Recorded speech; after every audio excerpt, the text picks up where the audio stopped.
Assalamualaikum dan salam sejahtera. Bersama dengan saya, Cikgu Zarif. Hari ini kita akan bincangkan tajuk Stres dan Konflik. Pendidikan Kesihatan tahun 4. Anda boleh bersedia dengan buku teks Pendidikan Jasmani dan Kesihatan tahun 4. Muka surat 82 dan 83. Mari kita tengok. Apa itu konflik? Konflik ialah rasa tidak puas hati, keinginan tidak dapat dipenuhi apabila berlakunya perselisihan faham ataupun bertentangan pendapat. Kadang-kadang konflik juga akan timbul apabila ada sikap pentingkan diri. Konflik yang tidak dapat diselesaikan akan menyebabkan stres. Pernah dengar perkataan stres? Okey, jom kita tengok. Stres. Stres ialah keadaan resah, cemas, tegang dan fikiran terganggu. Stres yang tidak dikawal atau diurus dengan sempurna akan memberikan kesan buruk kepada kesihatan mental, fizikal dan sosial. Seterusnya, punca konflik. Konflik ini selalunya berlaku sebab bila kita ada perasaan tidak puas hati terhadap sesuatu perkara.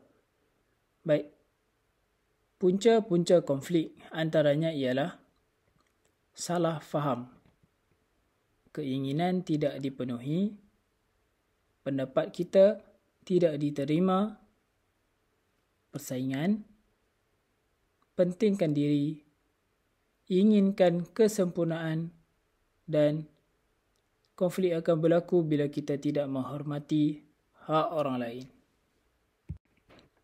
Konflik akan memberi kesan buruk terhadap diri kita.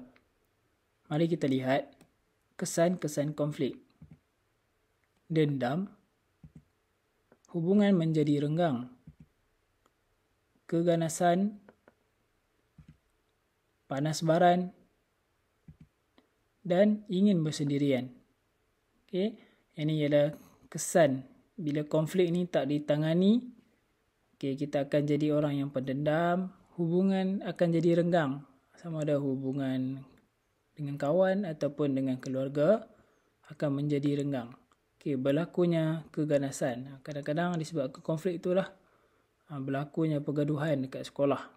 Contohnya panas baran dan bersendirian. Bersendirian ni dia jadi macam murung lah. Dia nak jauhkan diri daripada orang lain. Baik, yang ni ialah kesan-kesan konflik. Tadi kita dah bincang punca konflik. Sekarang kita akan bincang pula punca stres ataupun mengapa stres berlaku.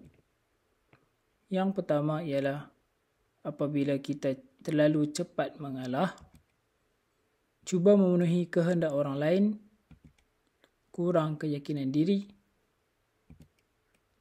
bila kita rasa diri kita tidak dihargai, bila pendapat kita tidak diterima dan kita terpaksa membuat pilihan.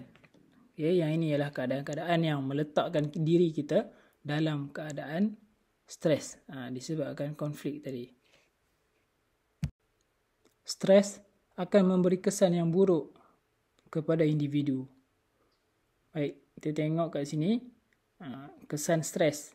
Antaranya, yang pertama, prestasi pembelajaran menurun, bergaduh, kita akan jadi mudah putus asa dan kecewa, bersikap agresif dan pemarah.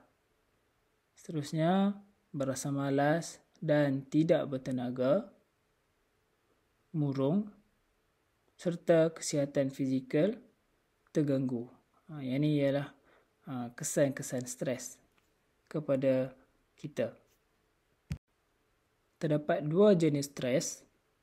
Yang pertama ialah eustress dan yang kedua ialah distress. Okey.